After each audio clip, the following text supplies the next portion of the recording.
Hello. How are you? Great. How are you? I'm good. Good. Sorry, I was a little. We're having. Let me just move this. Okay, we're set. We're set.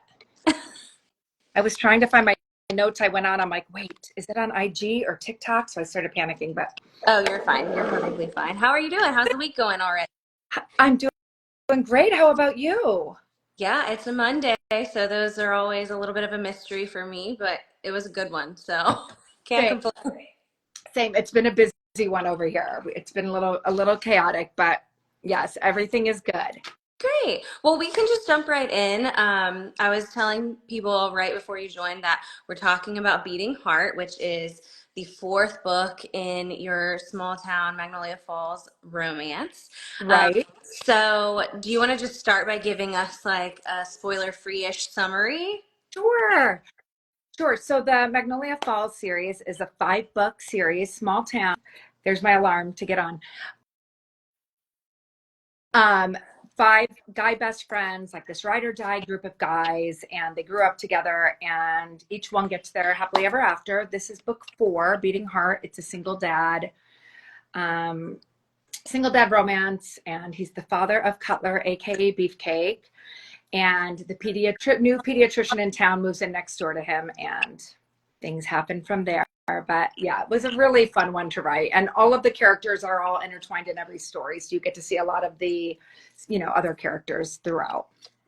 So we will kind of talk about like the male friendship aspect about it a little bit later on, but where did you get the inspiration for this series, like following 5 male friends in particular? um I knew I wanted to write a boxer. Like, I had had this story in my head for a while for book 1, which was Loving Romeo, and I really wanted to write it. And so it kind of started from there. Like, I had this story in my head, and then I kind of pictured like this group of guys that all grew up together. And throughout the series, like, there's this event that happens in book 1 that, and it this time period is a time, like, it affected each one of them in different ways. So you kind of, find out things about each character and what was happening at that time. And so it just kind of formed from this, first idea for book 1. And then it just, yeah, then each story kind of started coming out that way. Well, I'm always very curious when people write series, how you decide which order to tell the stories in. So you said you wanted to start with the boxer, but what made you know, like, okay, this is going to be book 4?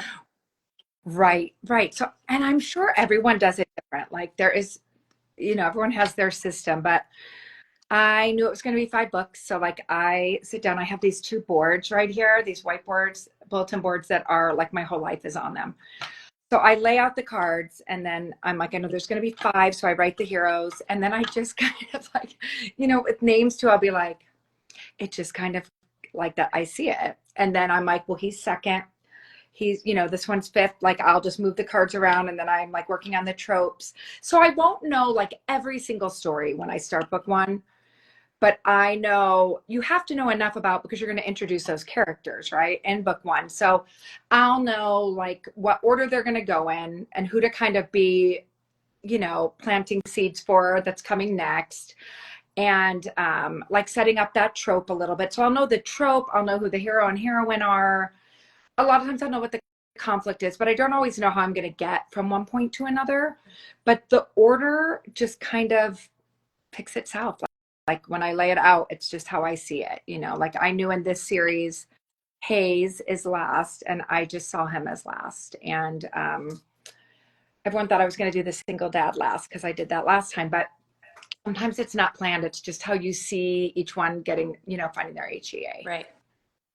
I love that. I think I could for this one in particular, I definitely could see Hayes being last because I feel like he's the most like I don't know if angsty is the right word, but like you're just kind of like, hmm. Know the least about him. Yeah, he's a little more like, he's the broodier. We don't know as much about him. Even when I wrote his book, I felt like I knew the least about him. And so I had so much fun writing his, because like his internal, it just so much came out writing that story. It was so much more emotional than I expected. And so yeah, that just kind of fit him, I think. Well, both Characters in this story and in all of the books of yours that I've read, they're just so, like, their voices are so distinct. So for you, what is the key to writing multiple points of view? Yeah, and it's so funny because sometimes I'll reread it. Like my daughter was home, and she was reading one of the books, and we were having dinner, and she was like, "I love it, Mom." But then she's like, "There's a few parts," and I'm like, "What do you mean?" And she said something that I wrote in there, and I was like, "I wouldn't write that." And then we searched it, and and I wrote it 5 times. I'm like, "Oh, well, that's not really me because that was him." Like when you're in the head of like a 28-year-old's internal male voice, but I kind of forget, like even when I go back and like I go through it before anyone has ever touched it. Sometimes I'm like, I can't remember saying that. But you really kind of channel that person, and they're not going to talk the same way that you do. So it is interesting, especially the deeper you get in the series. I'm so comfortable. Like when I do the text, I know what they're going to say. In book one, I don't always. Like I have to stop and I'm like, wait, who is he? Like I have to really think about it. But once you're kind of rolling with it, it is weird how, right, like I'll write things. I'm like, I cannot believe he just said that or she just said that. But it's not really how you would maybe speak. But yeah. I know some of the things that I've learned just doing interviews with people is there's sometimes this like hesitation of like, I don't want people to like, I want people to be able to like distinguish me from my character. So like this idea that some character would say something, it's like that's not necessarily what I think or what I would say. Exactly, because you're writing. It's kind of like I get about it from my family. They're so supportive, but they're always like, my kids' friends are like, "You write steamy romance." I'm like, you can write things. It's just like someone who is in a mobster movie. If you write this, like that doesn't mean you kill people. Like you're in like in the head of the character, but like I am not a 28-year-old male. So, but I have a son who is 29, and I'm always eavesdropping on he and his friends. So the things they say, I'm always in my notes app, and I have a daughter who's 27. So my kids are kind of in that age group that I write. So I do get a lot from like listening and like vocabulary and things they say. And but yeah, it's not necessarily what you would say, but I love it. Like it's so fun to get to be in, like the head of someone else and what they would do in that situation. Well, and it sounds like you've got some really good source material to help you. Yes, yes, for sure. It's very helpful having kids that age. So we did talk already about how Nash is the only single parent in this group of friends. And I always feel like single parent romances can be tricky because you have to like strategically part of the story without like pushing them to the side. So what would you say was the biggest challenge and just your favorite part of writing Cutler, aka Beefcake? Beefcake. I love beefcake. Um, I was a teacher for 17 years before I started writing. And the last 10 years, I've taught up, K through 5, but the last 10 years I was in kinder. And Beefcake is definitely a mix of a couple students that I taught. I loved like kids that were, had all this charisma and, were characters, and I taught plenty. So I love writing kids, and especially that age group. And his was so fun to write because I think he kind of had his own relationship with Emerson. Like as I was writing it, like there were a few scenes that were pretty emotional where like he really craved that maternal, you know, uh, relationship that she offered. And, he told her things that he probably wouldn't say to his dad. And I think it's, you realize like kids are way more aware than we think. And he was a super loved kid. He had so much love. I mean, he has so many like these godfathers and their women and all these people who love, everyone in town loves this old boy, but he knew that his situation was a little different. I think he craved that. And so I didn't expect to write like to have that aspect be such a big part of it, but I was happy to, like once it started happening, I was like, oh, this is, so they each kind of are, falling for her in different ways. Yeah. I, yeah, like kind of like touching on the he really wanted that maternal figure, you know, I definitely think like Emerson's perspective, those are pieces of him we wouldn't have gotten without her because as you said, like he's in the other books, but we don't see that. We just see this confident, spunky kid. So that was a really like insightful way to get to know him too. Right. Right. Absolutely. And I loved that. I loved that aspect of this dynamic. Like she was kind of the missing piece for both of them, and they were for her too. You know, like family was very important to her, and she was so guarded in the beginning, but uh, yeah, the way they just kind of fit together was so fun to write.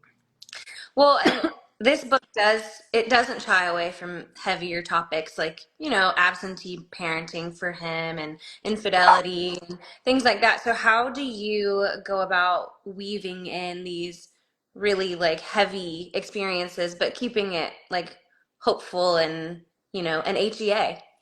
Right, right. I know it's hard because you do have to find that balance, right? Like you'll have this emotion and then you can throw in a text, a string of text messages to kind of lighten it and laugh a little bit. And I think, you know, that they were a great group of guys for having like heavy moments, but then making fun of each other but then always having each other's back. But there was that balance with like humor.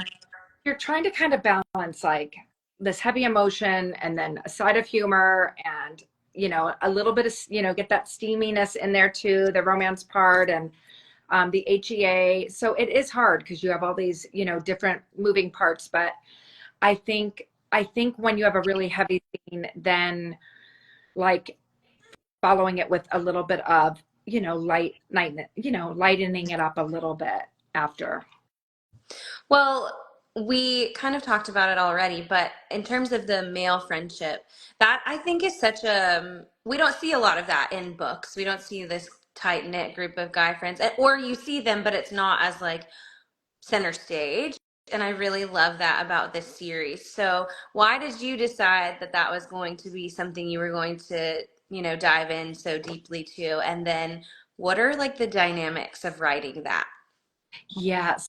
So the first, when I like kind of found my lane, I kind of moved over to small town romance with the Willow Springs series. They were a little bit younger. We started as seniors in high school. You know, you learn as you move along in this process, but I quickly learned like seniors in high school was a YA, and then they were older, so it wasn't the smartest strategy, but people did. I did find a lot of new readers there in Willow Springs, and that was 5 girl best friends.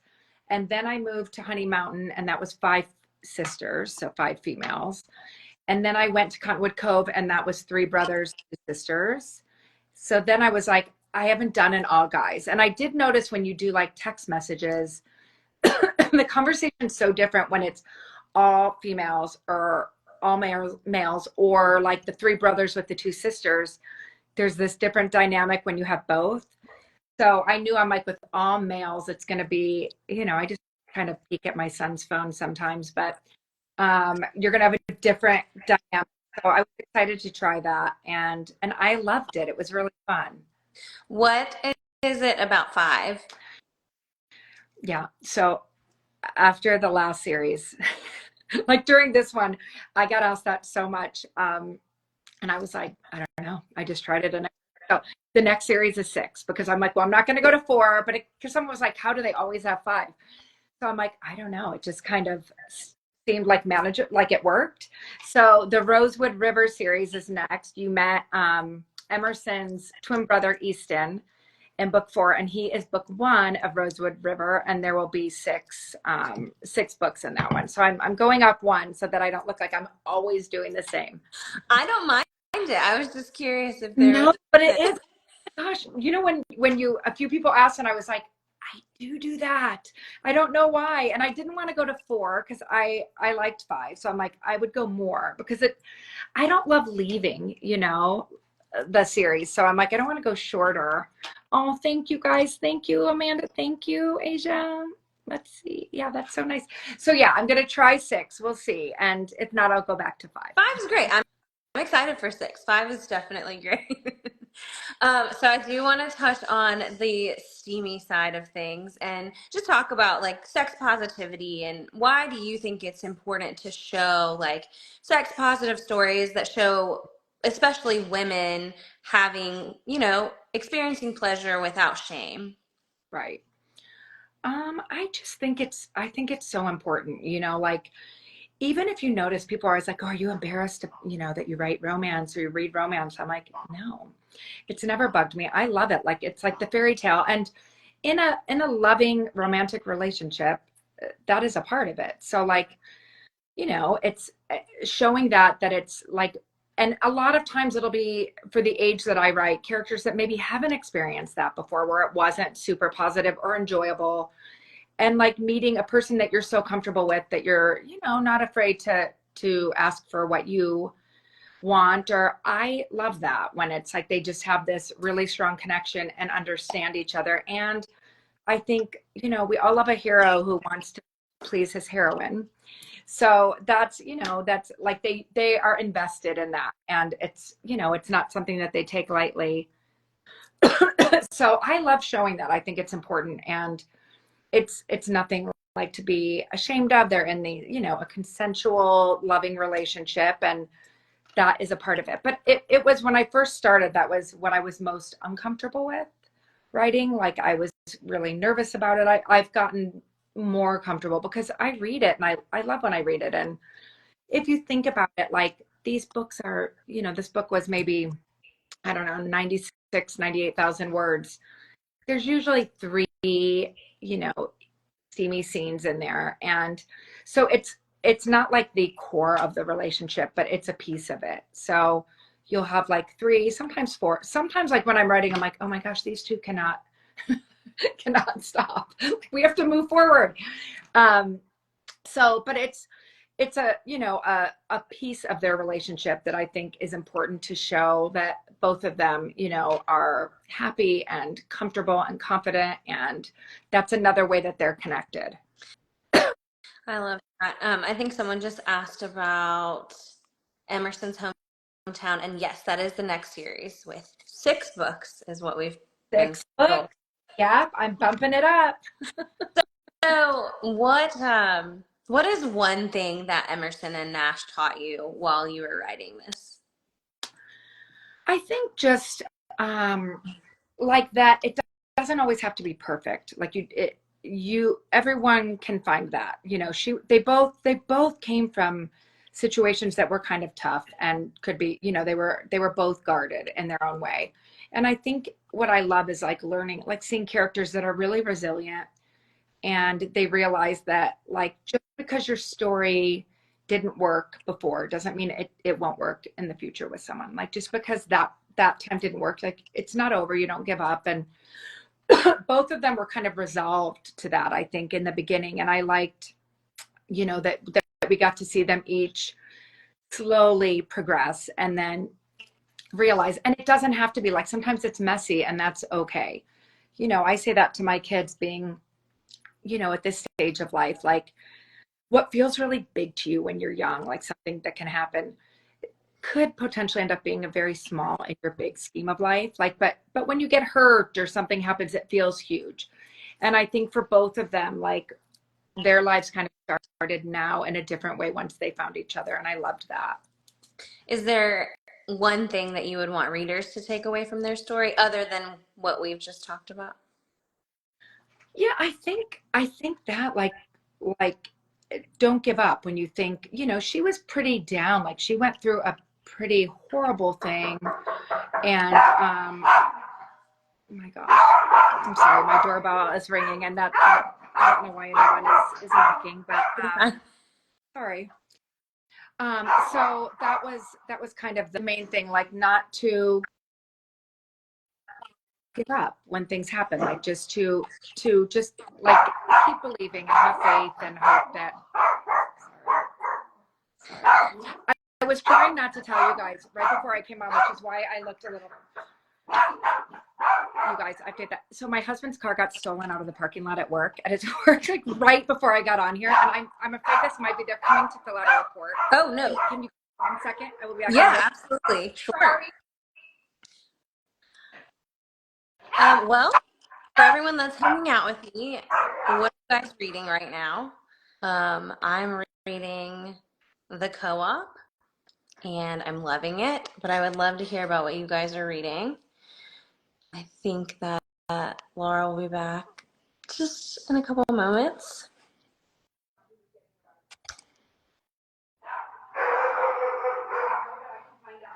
One sec, I'm sorry. Delicate Escape. Oh, sorry. Give me 1 second. It Okay. is police. They're filing a report, but I just have to see where my husband is. I'll be back in Oh, 1 sec. you are listening to Nash and Emerson's book. How are you enjoying it? I didn't do audio. I just did the ebook version. Thanks for hanging out, guys. I think this was a really unexpected situation. So, Okay, so he should be here. Look at you guys. This is so terrible. I'm sorry. hi. It said he would be here in 20 minutes. 20 minutes ago. Okay. Do you want to wait inside? Mm, It's up to you. no, it's fine. Are you sure? I'm so sorry. No, it's fine. Do you know what car he's coming in? He is coming in my son's car, which is also a Jeep, Okay, Jeep. Okay. a black Jeep. Black Jeep? Yes. Give your ID. I'll just take your ID. Oh, my ID? Yes. Okay. You guys, I'm so sorry. So I was trying not to say anything. Yes, this just happened. So they had to file a report. And of course, my husband, he was like, you have to come pick me up. I'm like, I am alive. So I can't. So my son's bringing him home. But What a wild story. yeah, you guys, this is quite the exciting thing. This is my last live from this release. So this will go down as the Fireworks. most exciting. Perfect. Thank you. And then I'll come back. Okay, thank you. Absolutely. You're welcome to wait inside if you want. That's okay. Thank you. I Okay, appreciate it. thank you. So they kept knocking, so I felt like I had to do something. That's I'm like, understandable. oh my gosh. Okay, so I'm so sorry. I'm back. We're back to normal. I'm going to shut the doors. You're being so patient with me. I'm so sorry. You're fine. It's like this has never happened, but yeah. So It would be kind of weird if it had happened before. So we're good. he called right before I got. That's why when you came on, I was like frantic because he's like, call the homeowners association because you can have your garage opener and your registration. So it's kind of Scary. scary, yes, but it's all okay. Everything will be fine, and they're gonna file this report, and yeah. Well, I was only going to ask you a couple more Okay. questions, so we'll make them really quick. But I just I wanted to see if you had any advice that you would give to aspiring writers or people that are currently writing and they just kind of don't know where to go from where they are. Yes, I think just like for me, read everything. Like read everything that of the genre that you want to write. Get familiar with what's what people are reading and what's out there. And then write every chance you get. Like you don't have to know everything when you first start. I knew nothing and I'm still learning all the time. But I think a mistake a lot of people is they feel like they have to have everything set up. Like just start writing. Write as much as you can. Get those words down and then everything will come. You can do something different, as you go. You add social media, you add a newsletter but at the end of the day, if you want to put a book out there, you have to write.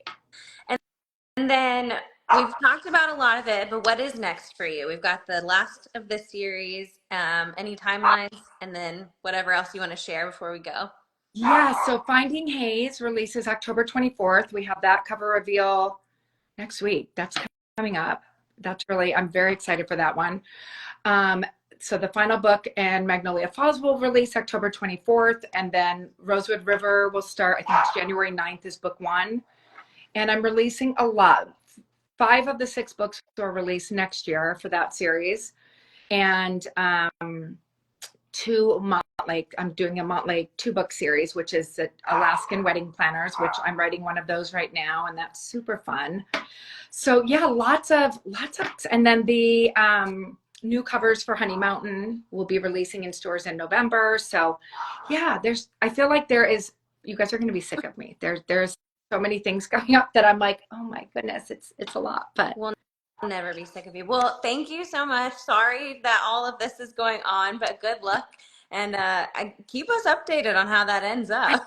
guys, I know. I hope we don't even care about the car. You just want to make sure that, I mean, we do, but that can be replaced. But yeah, you just want to make sure they can't get in your house or anything. So Oh yeah. yeah, for sure. Yeah. Well, thank you so much. Have a great evening. Thank you so much. I appreciate it, guys. Bye, everyone. Thank you.